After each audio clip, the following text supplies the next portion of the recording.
So they went. At first, Pooh and Rabbit and Piglet walked together, and Tigger ran around them in circles. And then, when the path got narrower, Rabbit, Piglet, and Pooh walked one another, and Tigger ran around them in oblongs, and by the by, when the gorse got very prickly on each side of the path, Tigger ran up and down in front of them, and sometimes he bounced into Rabbit, and sometimes he didn't. And as they got higher, the mist got thicker, so that Tigger kept disappearing, and then when he thought he wasn't there, there he was again, saying, "I say, come on," and before you could say anything, he wasn't there. Rabbit turned round and nudged Piglet. "The next time," he said, "tell Pooh." "The next time," said Piglet to Pooh. "The next what?" said Pooh to Piglet. Sugar appeared suddenly, bounced into Rabbit, and then disappeared again. "Now," said Rabbit. He jumped into the hollow by the side of the path, and Piglet and Piglet jumped after them. They crouched in the bracken listening. The forest was very silent when you stopped to listen to it. They could see nothing and hear nothing. "Shh," said Rabbit. "I am," said Pooh. There was a pattering noise, and then silence again. "Hello," said Tigger, and he sounded so close suddenly that Piglet would have jumped if Pooh hadn't accidentally been sitting on most of him. "Where are you?" called Tigger. Rabbit nudged Pooh, and Pooh looked at about Piglet to nudge, but he couldn't find him, and Piglet went on breathing wet bracken as quietly as he could, and felt very brave and excited.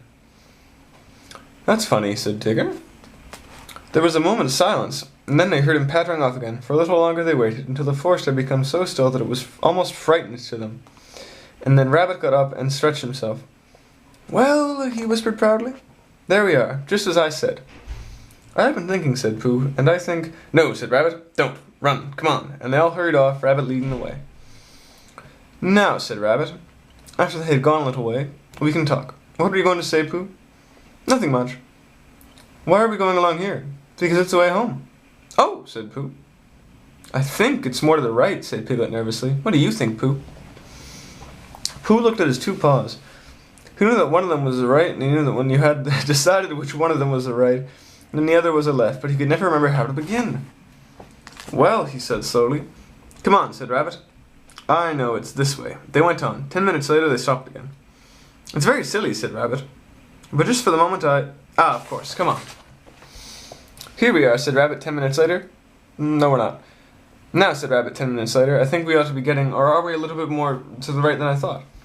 "It's a funny thing," said Rabbit 10 minutes later, "how everything looks the same in the mist. Have you noticed, Pooh?" Pooh said that he had. "Luckily, we know the forest so well that we might get lost." "Oh, or we might get lost," said Rabbit half an hour later, and he gave the careless laugh which you give when you know the forest so well that you can't get lost. Piglet sidled up to Pooh from behind. "Pooh," he whispered. "Yes, Piglet?" "Nothing," said Piglet, taking Pooh's paw. "I just wanted to be sure of you." Aw. When Piglet had finished waiting for the others to catch him up, and they hadn't, and when he got tired of having nobody to say, "I say, come on," to, he thought that he would go home. So he trotted back, and the first thing Kanga said when he saw him was, "There's a good Tigger. You're just in time for your strengthening medicine," and she poured it out for him. Roo said proudly, "I've had mine," and Tigger swallowed his and said, "So have I." And then he and Roo pushed each other out in a friendly way, and Tigger accidentally knocked over one of the two chairs by accident, and Roo accidentally knocked over the other one on purpose. And then Kanga said, "Now then, run along." "Where shall we run to?" asked Roo. "You can go to collect some fir cones for me," said Kanga, giving them a basket. And so they went to the 6 pine trees and threw fir cones at each other until they had forgotten what they came for, and they left basket under the tree and went back for dinner. Here's a picture of them tossing pine cones. And this is a picture of Pooh and Rabbit and Piglet walking about. And, of course, here's probably one of my favorite pictures. Tigger looking around like, what is going on? What is going on? But,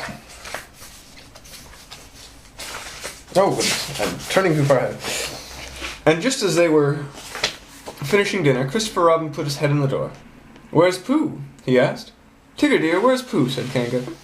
Tigger explained that what had happened at the same time that Roo was explaining about his biscuit cough, and Kanga was telling them not to talk at once, so it was time before Christopher Robin guessed that Pooh and Piglet and Rabbit were all lost in the mist on top of the forest. "It's a funny thing about Tiggers," whispered Tigger to Roo, "how Tiggers never get lost." "Why don't they, Tigger?" "They just don't," explained Tigger. "That's how it is." "Well," said Christopher Robin, "we shall have to go find them, that's all. Come on, Tigger." "I shall have to go find them," explained Tigger to Roo. "May I find them too?" said Roo eagerly. "I think not, dear," said Kanga. "Another day." Well, if they're lost tomorrow, may I find them? We'll see, said Kanga, and Roo, who knew what that meant, went into the corner and practiced jumping out at himself. Partly because he wanted to practice this, and partly because he didn't want Christopher Robin and Tigger to think he minded when they went off without him. The fact is, said Rabbit, we've missed our way somehow. They were having a rest in the small sandpit on top of the forest. Pooh was getting rather tired of that sandpit and suspected of it following them about. But because with the direction they started in, they always ended up at it. And each time as it came through the mist at them, Rabbit said triumphantly, Now I know where we are. And Pooh said sadly, So do I. And Piglet said nothing. He had tried to think of something to say, but all he could think was, Help me, help! And it seemed silly to say that when he and Pooh and Rabbit were with him. Well, said Rabbit, after a long silence, in which nobody thanked him for a nice walk they were having, we better get on, I suppose. Which way shall we try? How would it be, said Pooh slowly, if as soon as we're out of sight of this pit we try to find it again? Well, what's the good of that, asked Rabbit. Well, said Pooh, we keep looking for home and not finding it, so I thought if we looked for the pit, then we'd be sure not to find it, which would be a good thing. Because then we might find something that we weren't looking for, and which must be what we were looking for, really. I don't see much sense in that, said Rabbit. No, said Pooh humbly, there isn't. But there was going to be when I said it. It's just that something happened to it on the way. If I walked away from this pit and then I walked back to it, of course I would find it. Well, I thought perhaps you wouldn't, said Pooh. I just thought. Try, said Piglet suddenly. We'll wait here for you. Rabbit gave a laugh to show how silly Piglet was and walked off into the mist. After he had gone 100 yards, he turned and walked back again, and after Pooh and Piglet had waited 20 minutes for him, Pooh got up. I just thought, said Pooh. Now then, Piglet, let's go home. But Pooh, cried Piglet all excited, do you know the way? No, said Pooh, but there are 12 pots of honey in my cupboard and they've been calling to me for hours. I couldn't hear them properly before because Rabbit would talk, and if nobody says anything except those 12 pots, I think, Piglet, I shall know where they're coming from. Come on. They walked off together for a long time. Piglet said nothing, so as not to interrupt the pots. And then suddenly he made a squeaky noise, and an ooh noise, because he began to know where he was, but he still didn't want to say it aloud. In case he wasn't. And when he was getting sure of himself and didn't matter where the pots were calling him or not, there was a shout from in front of him, and out of the mist came Christopher Robin. Oh, there you are, said Christopher Robin anxiously, carelessly, trying to pretend that he hadn't been anxious. Where are we, asked Pooh. Where's Rabbit? I don't know, said Pooh. Oh well, I expect Tigger will find them. He was sort of looking for you all. Well, said Pooh, I've got to go home for something, and Piglet, because we haven't had it yet, and I'll come and watch you, said Christopher Robin. Oh, Piglet, you're so cute! And so he went home with Pooh and watched him quite a time. And all the time he was watching, Tigger was tearing about the forest, making loud yapping noises for Rabbit. And at very last, a very small and sorry rabbit heard him. And the small and sorry rabbit rushed through the mist at the noise, and it suddenly turned into Tigger, a friendly Tigger, a grand Tigger, a large and helpful Tigger, a Tigger who bounced and bounced at all in just the beautiful way Tigger ought to bounce. Oh, Tigger, I am glad to see you, cried Rabbit. And here's a picture of Rabbit and Tigger bouncing. And of course, the cutest dream. Oh, Piglet, you're so adorable. Piglet holding his hands and looking at Pooh have some food. Oh, criminally adorable.